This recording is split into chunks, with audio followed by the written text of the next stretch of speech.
For me, it was more of a fascination of something doesn't smell right. I'm not quite sure of the story you're telling me. And every time you turn over a rock, you find something.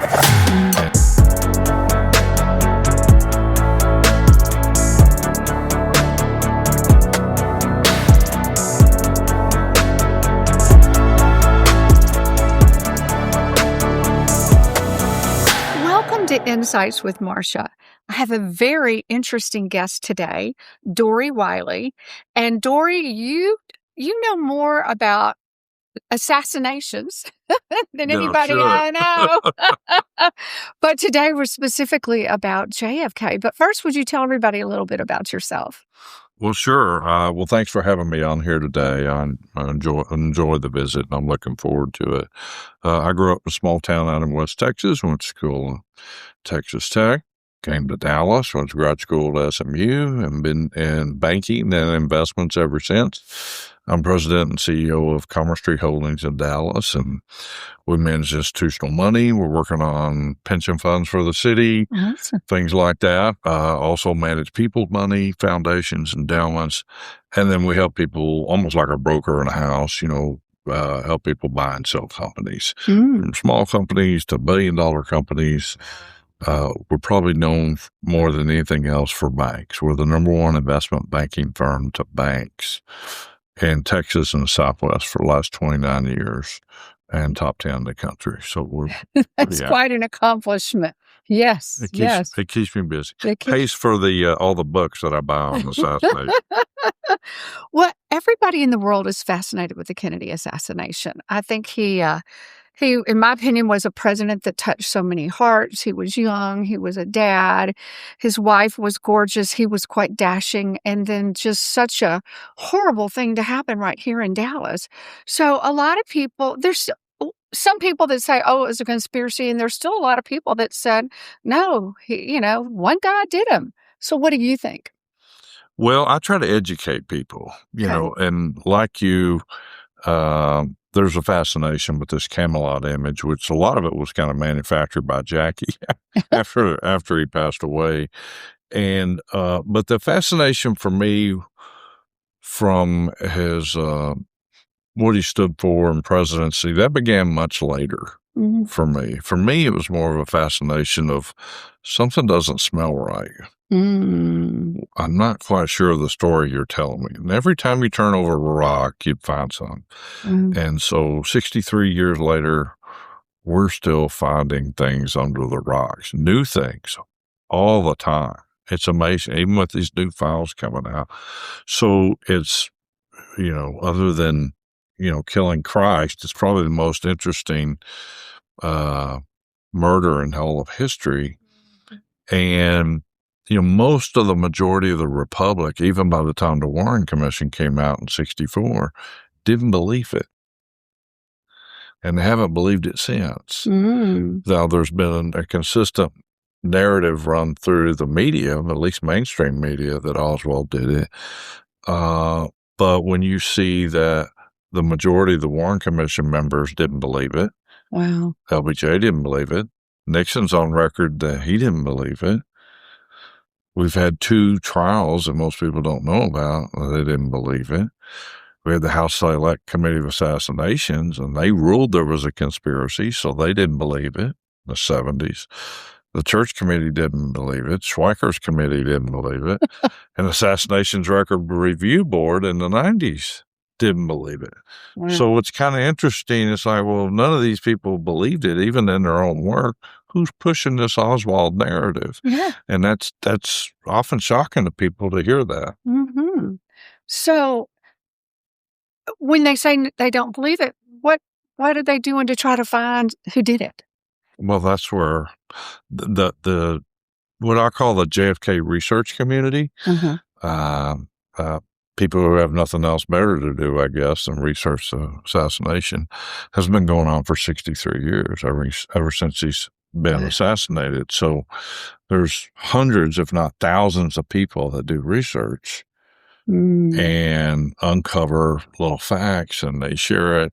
I'm on quite a few threads. I get stuff almost every day It's hard to keep up with. I get inquiries almost every day. Wow. And there's always plenty of things to work on, Yeah. different angles where you're uncovering stuff. Now, for example, some people are saying, well, they've released the files and there's no smoking gun. Yeah. And I'm like, well, that's not true. There are pieces of a smoking gun. You just have to recognize them and know how to put them together.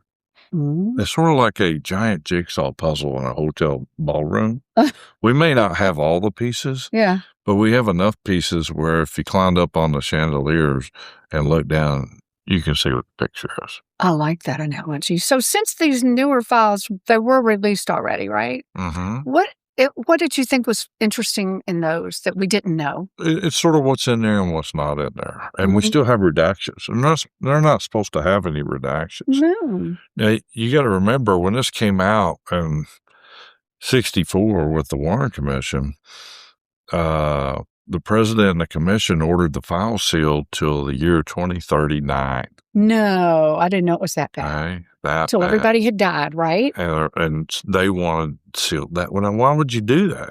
You got something to hide. So forgetting the why, we had this problem, and the House Select Committee of Assassinations also sealed some files. But when Oliver Stone did his movie, there was such a public outcry, the JFK Records Act was passed, and the Assassinations Records Review Board was created to go over, and they're supposed to release all the files, and everything is supposed to be released unredacted by October of 2017. And then Trump punted on that. Yeah, that was interesting. And it was really interesting. Now, there's two things that happened, and I'm not sure, we have to ask Trump himself. But one response he's had is, well, Mike Pompeo taught me into it. He's a good guy, but I shouldn't have listened to him, and I'm going to release all the files,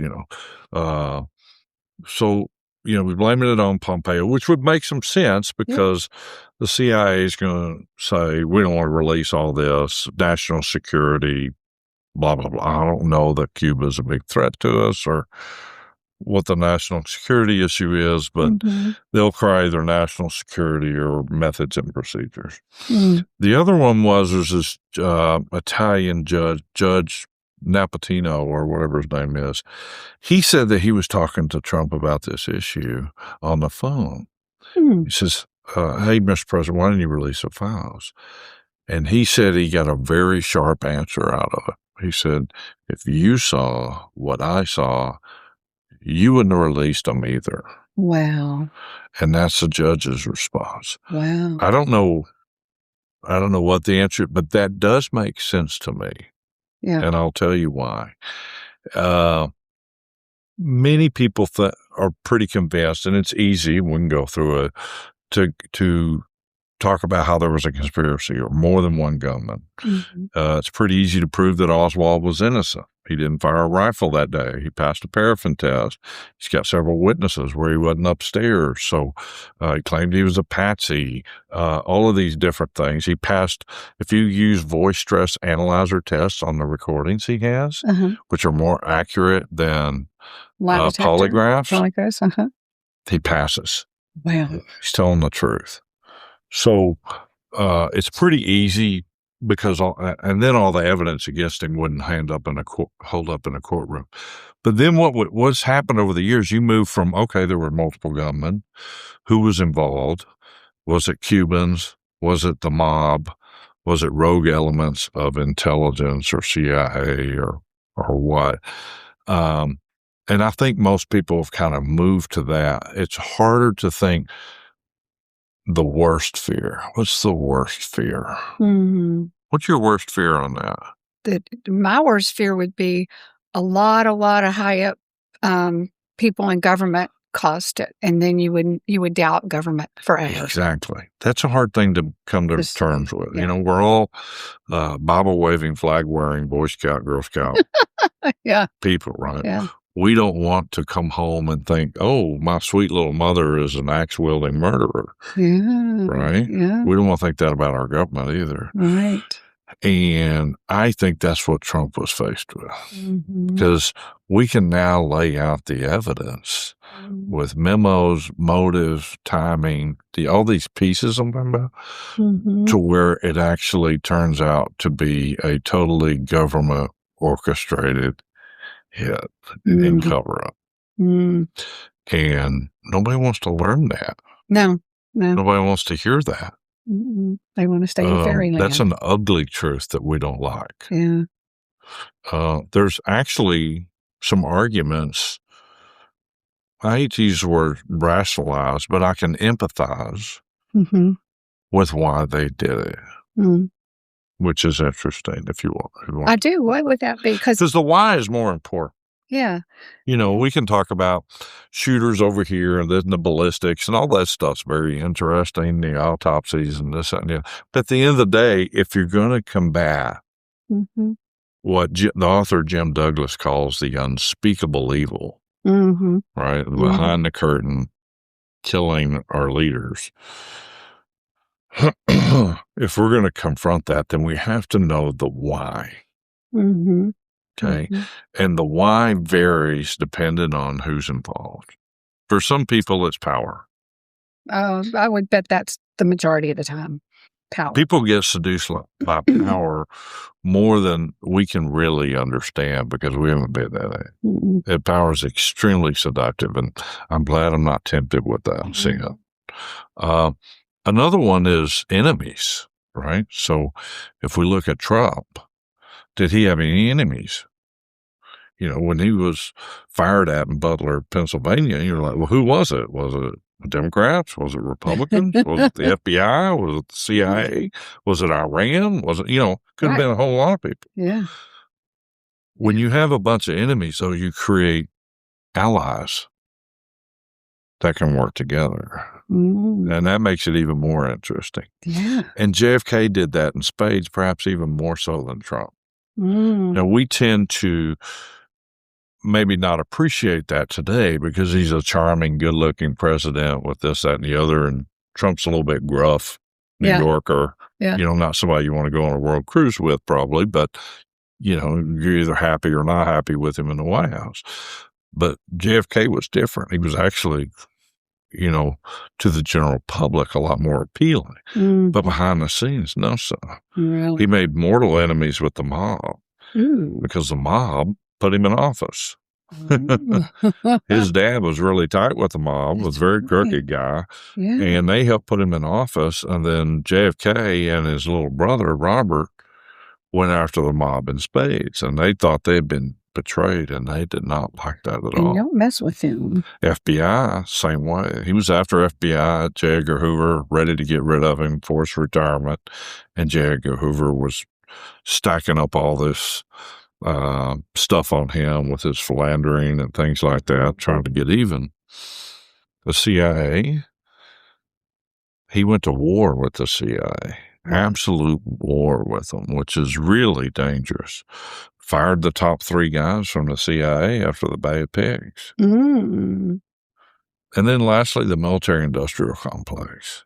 And the military-industrial complex would have to get behind, when you look at what was involved with the orchestration of the crime, the setup of the crime, the cover up the crime, and the ongoing narrative of the crime. You have to have the military-industrial complex and the Pentagon involved. Yeah, good point. So what was their motive? Why did they hate him? And it really started with who they are. These guys had come out of World War II. They had saved us. But remember, they had firebombed hundreds of thousands of German and Japanese civilians. Curtis LeMay was famous for saying, if we didn't win the war, the Japanese would put me on trial for war crimes and I'd be hung. Yeah. Because I was guilty. Yeah, Okay. good point. I don't begrudge anything they did. Yeah. Even the atomic bomb, I'm not going to second guess any of that. But for understanding, you just have to empathize what they went through. And then who was their previous president? Ike. One of them.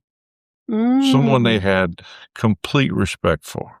Yeah. And now we've replaced him with a young, spoiled, rich guy who bought his way in, cheated his way into office, sleeping with everything that moves, Yeah.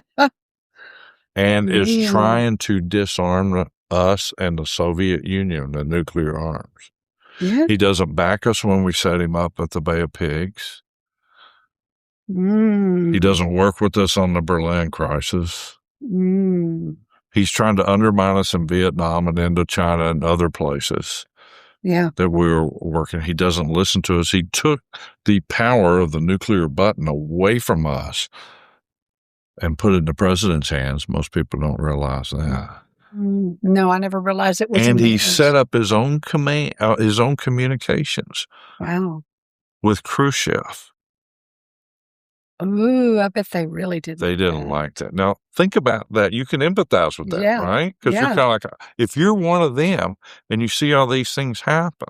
Yeah, you're like, this is not good. And they literally, now you may not, we won't agree with this today, but they literally several times tried to get him to start a nuclear war with Russia while they were still ahead. We would only lose 39 million people. Oh, is that all? And he thought that was nuts. JFK did. Yeah.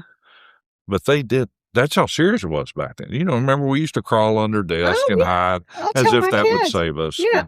I'm 5 and I'm like, this is not going to save me. I know. Yeah, get enough sense. But that's kind of what was going on. And so when he starts having these communications with Khrushchev, and Khrushchev starts to learn, not at first, it takes him a little bit, that Kennedy has less control over his warmongers than he does. And so it's Khrushchev that has to back down the Cuban Missile Crisis and the Berlin crisis and start to work with him to de-escalate. And it's Khrushchev that cries at Kennedy's death, loses his job, and is exiled at home in prison for the rest of his life. Wow. Because of the risk he put at Russia. Whoa. So all these warmongers, are pretty strong. Yeah. And Kennedy was very upfront with him and the communications they had that, hey, if we don't do this right, I'll get killed and taken out. He knew. Yeah, he knew. He knew. In fact, he was on this little sailboat reading a book one time. He closes the book and he says, this is it. I got to have this book made into a movie. It might save my life. Really? And it's called 7 Days in May. And he calls his friends up in Hollywood and they make it. Burt Lancaster, Ava Gardner, Kirk Douglas. Wow. It's a fantastic movie. It doesn't quite get everything perfect on how they would have killed him. Whoa. But the why is right on. And everyone should see it. Okay. But no one really knows about it. 7 Days in May. Okay. And unfortunately, it came out after he was already dead. Oh, wow. Wasn't able to save him. Yeah. Wow. Isn't that creepy? There's just so many facts to know. Oh, we'll go on for days and days. But yeah. Wow. It's like, that's just, I hope the audience is enjoying this because this is the stuff you don't hear on the documentaries. No, and you really have to, I think Jim Douglas does it best in his book, which is JFK and the Unspeakable. He spends the whole first third of an enormous book. It's like War and Peace. And, talking about just the setup and the situation and all of this so that you can understand the why. And if you don't get that, then it doesn't make sense. By the time you get to the hard evidence, it's hard to comprehend because you're like, well, my sweet little mom, she couldn't have been an axe murderer. There's no way. Right. She took care of us. She was great. Yeah. but mom knew somebody was coming to the house that might want to kill you. She got him first. And, and the government may have had good intentions. Yeah. Yeah. I really think that most of them thought that JFK was a threat to the United States and had to be taken out. Yeah. Others, not so much. We can argue power, revenge, this, that, and the other, but for the Pentagon, the military-industrial complex. Yeah. Yeah. Oliver Stone was all about, perpetuating the Vietnam War. It was bigger than that. Yeah. We know now that that was hard for me to accept in the beginning. But now that a lot of this evidence has come out, it's like, it's not just the Vietnam War. It's much bigger than that. They've got a checklist. One story goes that there were 7 intelligence memos that came out weekly from the CIA. And one of them goes to the White House, obviously. Well, an undercover guy in Moscow calls up CIA and says, that memo's showing up over here. And so James Angleton decides to change the memo up on each one of them, just a little bit at the bottom, a punctuation point, something like that, spelling, so they can figure out who's doing it. It was coming from Robert Kennedy. It was coming from the White House. So how would you feel if you're one of the chief of staff, Pentagon? This guy's a traitor. Yeah. He's a communist. Yeah. That'd be a big alarm. Which is not so bad nowadays, I guess, but it was then. Wow. Yeah. And then it kind of makes all everything else about the assassination fall into place. They felt like this is something they had to do for the country. And yeah. So I haven't talked to you about this question before, but I was watching one of the documentaries and it showed someone standing around waiting. It was near where the officer was killed.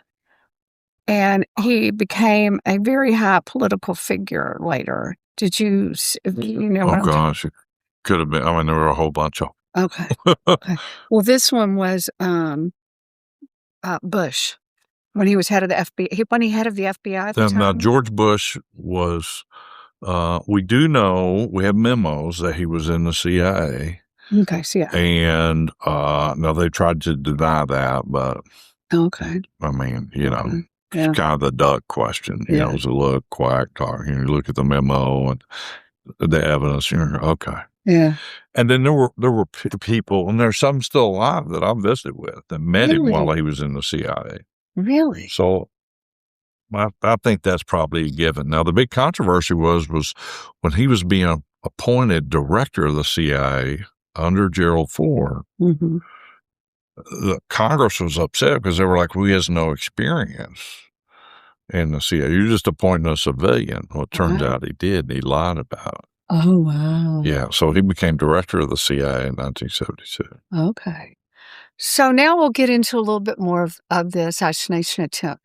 How many assassins do you think there were? Well, I can count bullets. I can count spots of what I think, but then I have a problem. I have too many assassins. So with bullets, we've got one in the front throat. We've got one in the front windshield, which could be the front throat, but we'll count that as 2 for now.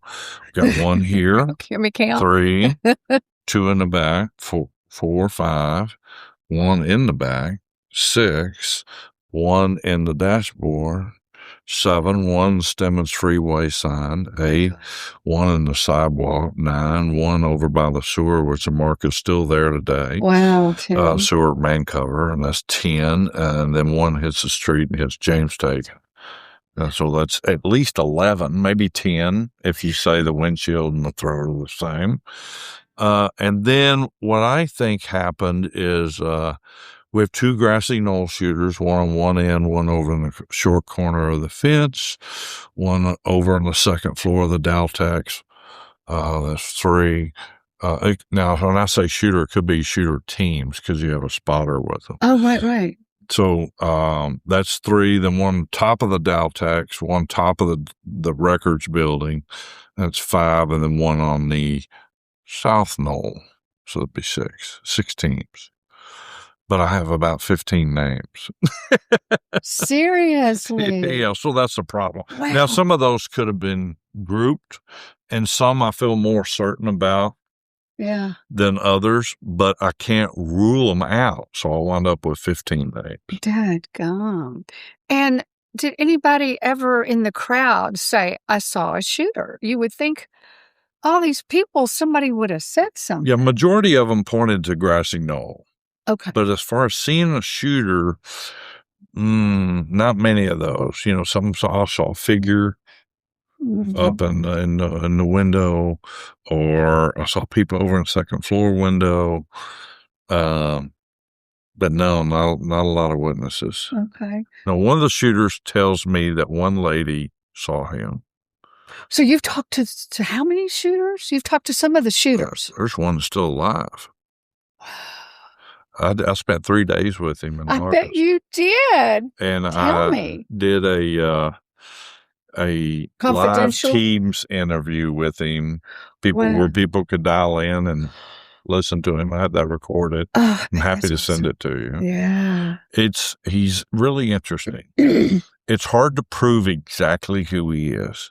Yeah. Like Oswald, he's passed 7 voice stress analyzers. Wow. And his story, he would be the Grassy Knoll shooter. Okay.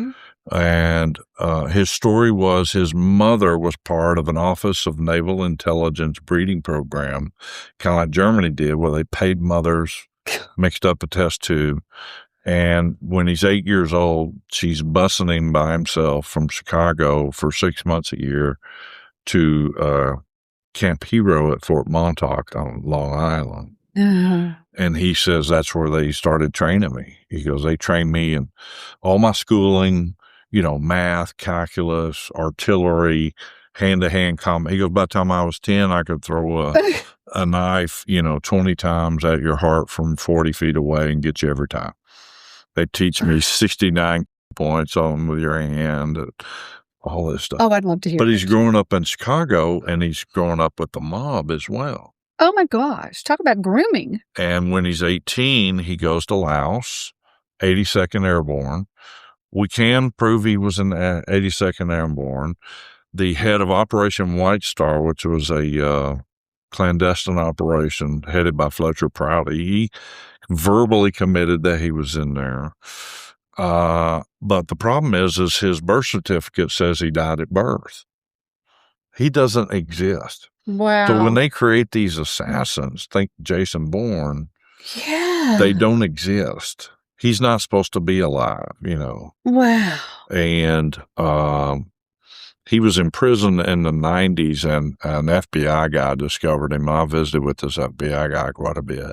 We can prove everything he says, at least he can, on the mob side is true. He ran in high circles with the mob and stuff.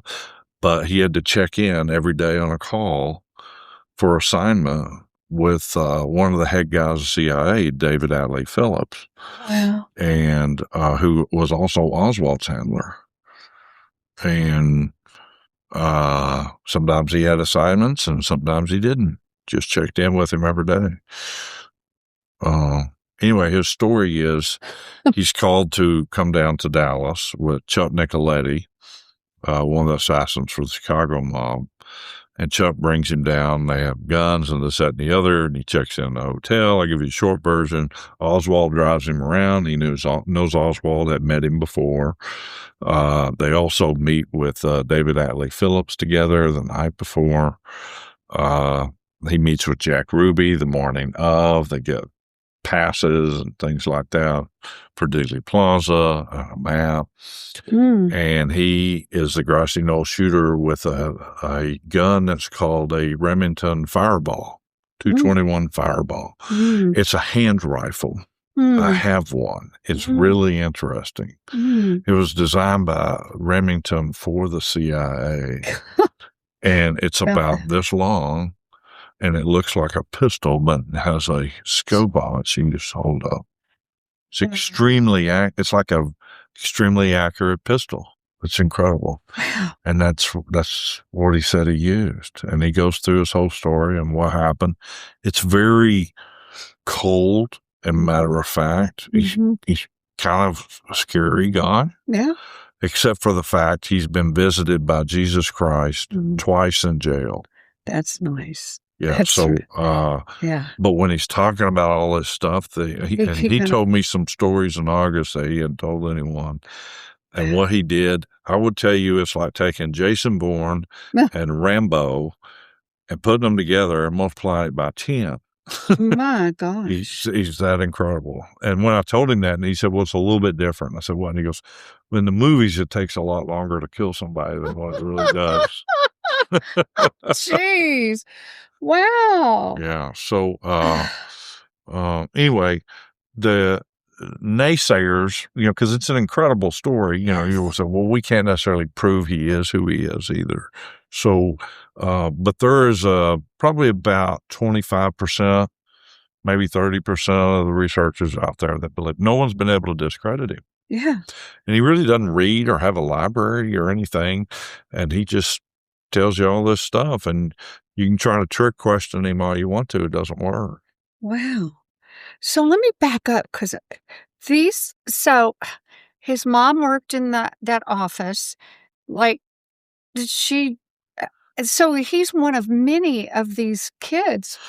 I can't remember how many he said he started class with. Yeah. It was like, pick a number, 120. Holy and moly. Then, no, they all don't make it. They don't all graduate. Yeah, okay. So it's only a handful or so that graduate. But that many children being put through. And then I'm like, well, what happened to the other ones? Because there's crazy stories about Montauk. And he's like, I don't know. So he doesn't know. I think I've heard that the evil forces, let's just call them, feel like they have to let things be known. So they're doing something just or whatever, but then they can do what they do. So I've seen shows like we're talking about the Bourne Conspiracy. One of my favorite ones, I can't think of the name of it. He goes to the FBI, puts his hands on his head, and gives himself up, and it's about 10 seasons, and helps them solve problems. Anyhow, for 10 seasons worth, I'd see things and I'd go, I know that they're doing that now. I know that they're doing that now. Isn't that crazy? Yeah. It's like... Well, that kind of happened to him. And, we were like, well, do you feel bad about killing JFK? Well, I feel bad about the kids and his wife and everything, but we didn't like him. He was coming after the CIA. He screwed us on Bay of Pigs. We thought he was anti-American, so he bought into everything that he'd been told. Yeah. But it was also just a job. He's a soldier. Yeah. Because it's just a job. It's nothing personal. Wow. In the end, it's just, I'm ordered to do this, and this is what I do. And if people abuse the orders, then, And so that's very hard for him, because I'm having a discussion going, hey, I know there are things that you still don't want to tell me because you feel like you're protecting a vow. And I want you to tell me, not because, I'm a higher vow than what you have with the CIA or the mob, but I want you to tell me if you feel like your vow is now the truth in Jesus Christ. Mm-hmm. That's the governing force on you. And if you still believe that truth means you have silence on a topic, that's okay.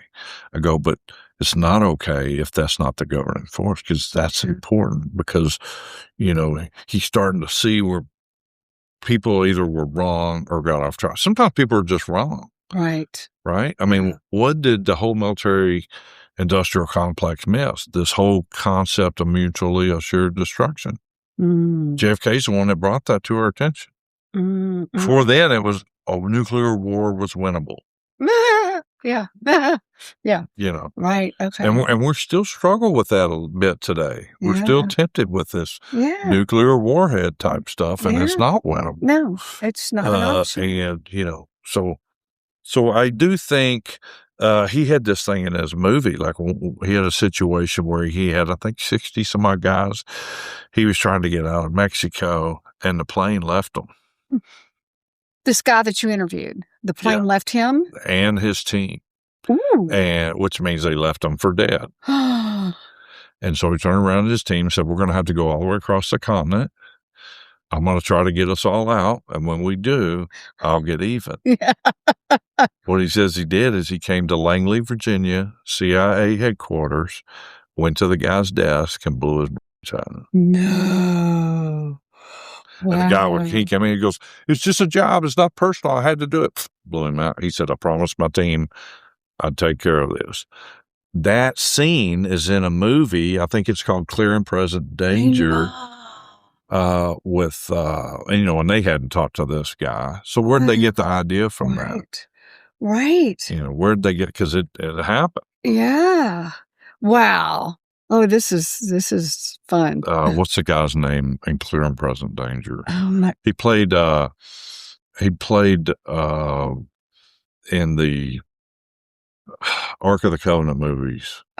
Last, I'm not you know what I'm talking about. Yeah, I know who you're talking about. Okay. That's okay. Harrison Ford. There we go. Yeah. I'm getting old. Don't worry, I'm getting older. I'm having a hard time with names. Yeah. Oh my gosh. I had no idea we were going to have this much fun. Oh, good. There's a lot of rabbit hole trails here. So the rabbit holes are exciting. So fun. Okay, it's not going to be as good a rabbit hole, but I want to ask you about what looked like a post-mortem surgery, because one of the documentaries I saw said most people have heard like the bullet supposedly went in and did a U-turn.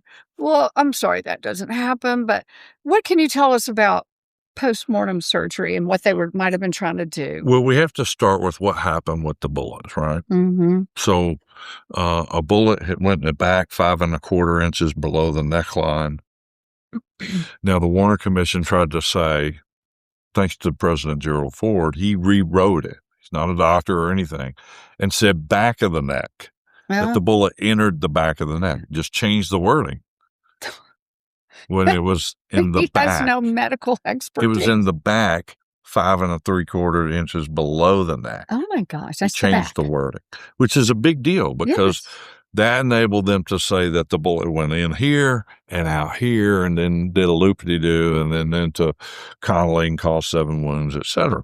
Without that, there's no way to get the bullet forward, right? Oh my gosh, yes. So that's ridiculous. And he even addressed it in an interview Gerald Ford did and in his memoirs and saying it wasn't a material change. It's a material change. Yeah. It means conspiracy, no conspiracy. Right. So, and then we have a bullet entry here, which every Parkland doctor, if you've seen what the doctor saw, and I've interviewed several of them, and it's here, not here. Yeah. And that this was all blown out. Okay. So the big issue happens when the Assassinations Records Review Board shows up in the 90s and they pull these doctors in to come testify 30 years later.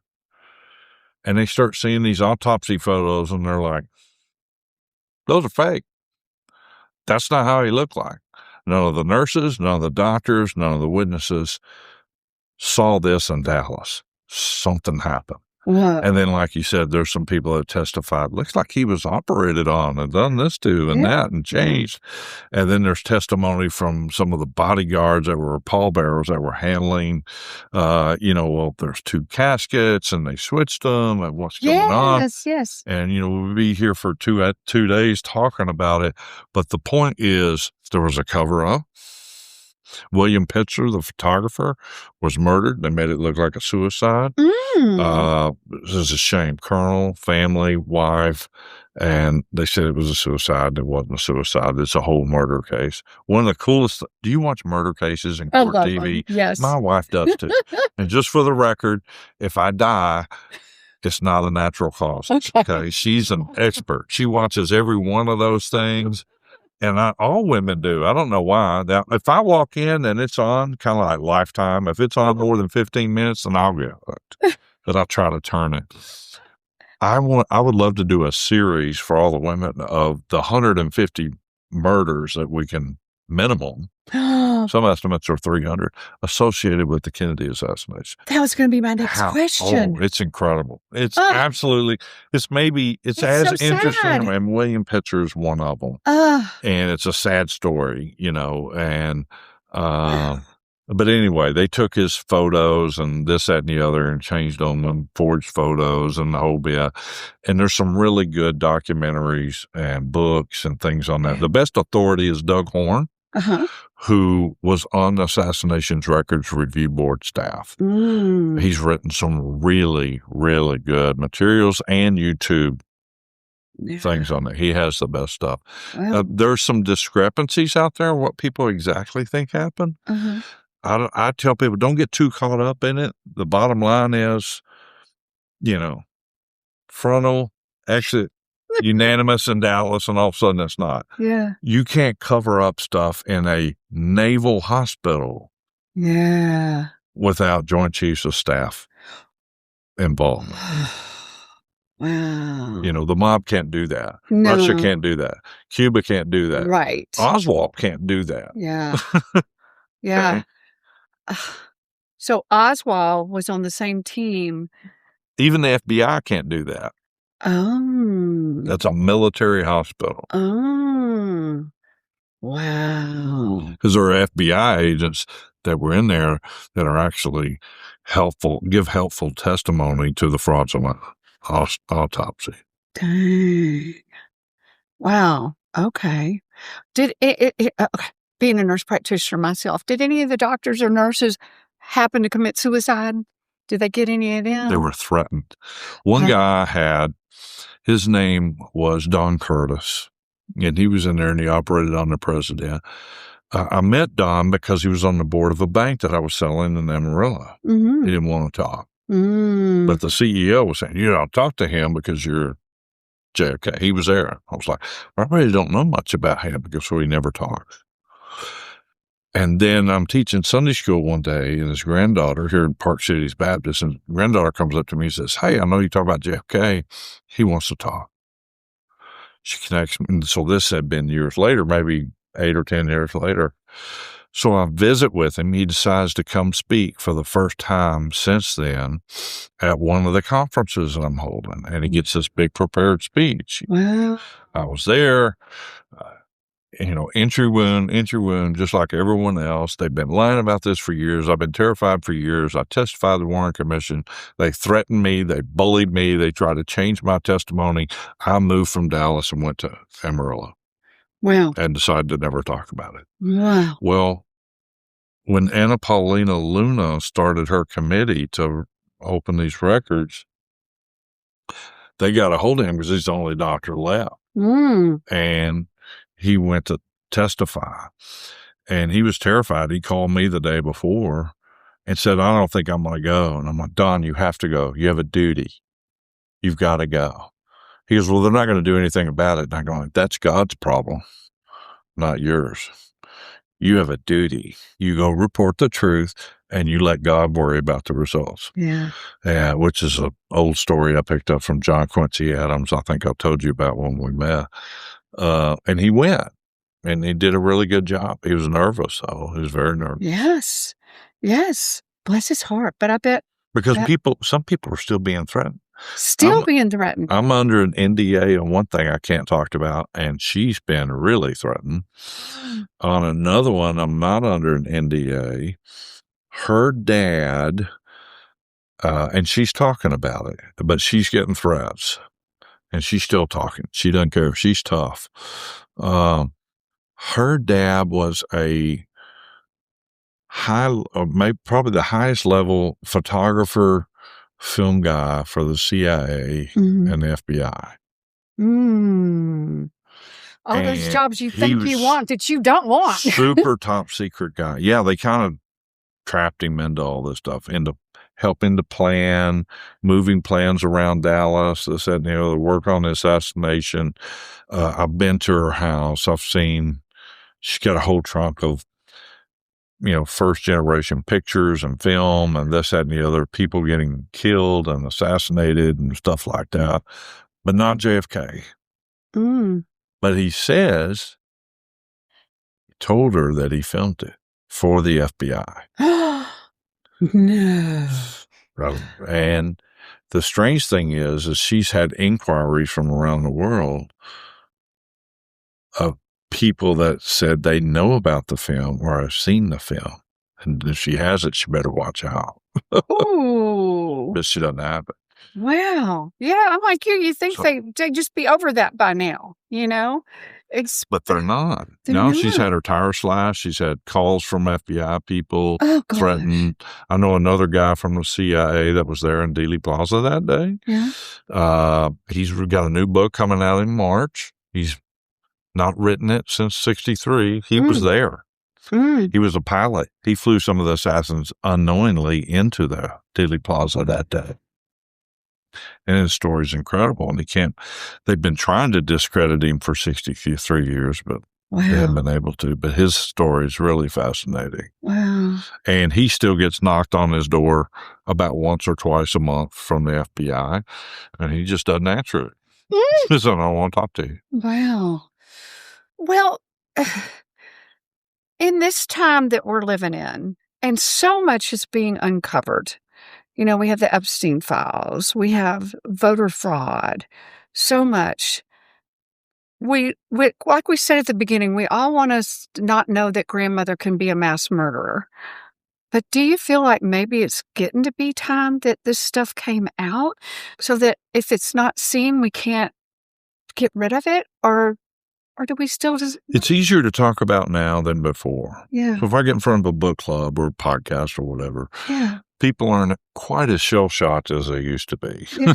Yeah. But it really gets to the core of your belief system, which is why I find this fascinating.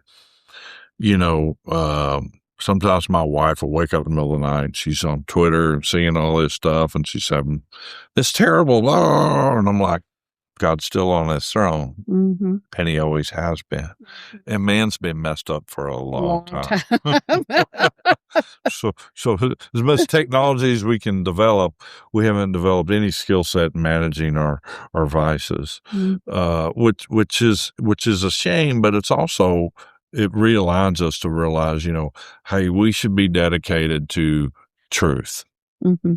What real truth is. And if we got off track somewhere, let's say the Kennedy assassination, then we need to go back and look at the truth, not to put people in jail or get rid of it. We got to have a CIA. We got to have an FBI, but we got to get back to finding out who we are. And I think we lost who we are along the way. And when you look at our founding fathers and the founding of this country, we are a very independent people that is fiercely dependent on God. Mm-hmm. That's how we were founded. Yeah. And, you know, we were founded as a Christian country. Doesn't mean you have to be a Christian, but it's because we're a Christian country, other people are afforded asylum here. That's a quote from one of the founding fathers, Patrick Henry, not me. Mm-hmm. That's why it works. Right. Yeah. And he's actually even more specific. He says, we're not founded on just religion, but on the gospel of Jesus Christ. That's why people of other faiths are afforded asylum here. No other religion allows that. Yeah. Not even atheism, because you have to believe in the government. And we were founded in a government that has God first. That way, the government has to answer to someone. Right. Yeah. Otherwise, the government's supreme. And I think somewhere along the way, that's gotten away from us. Mm-hmm. And the ends justifies the means for the power, this, that, and the other, or whatever's going on. Mm-hmm. But it really is just simple. I think it's really simple about electing good, moral people to do the right thing. Yeah. And we're not doing that. It's not the government. People say, oh, capitalism is bad government. We should try socialism or communism.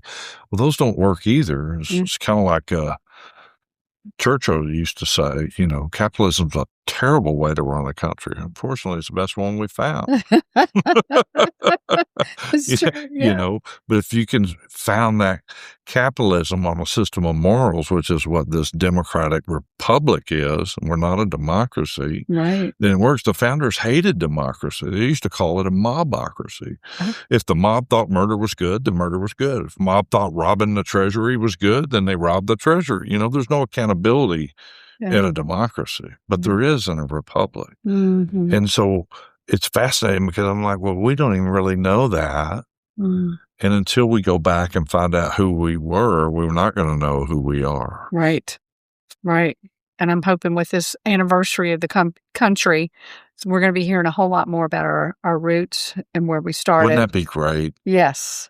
We need Yes. more of that. You know, back in the day, you would get up and you get a Daniel Webster or John Quincy Adams, and July 4th would come around, and those guys would give you a 2 or 3 hour oration on the history of the country and our founding and why we're a religious country, you know, and John Quincy Adams would get up. You know why the July 4th is so great and celebrated just like Christmas and the birth of Christ? Because it's the birth of a Christian country, you know, and he goes through this whole dissertation on it. Yeah. And people would come from miles and miles away, walking and wagon and horse to hear that stuff. Yes. You know, we need a little more of that. Yeah, we need a lot more of that. And I love the story about how the Indians came to meet George Washington. You probably know that story better than me, the bullet holes in his vest. Yeah, Will you and tell so that? in the French and Indian War, Mhm. I guess 1750s, there's a battle,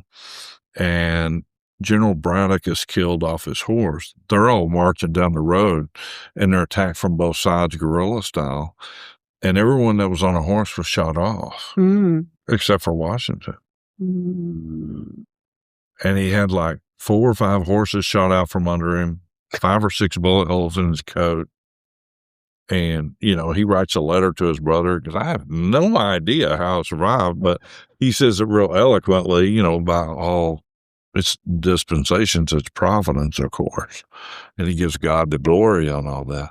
But yeah, 17 years later, a chief, he's in the area, and an Indian chief comes up to him and said, you know, I had 17 shots at you, fair shots, right on, and I couldn't hit you, and I finally decided you were protected by the Great Spirit.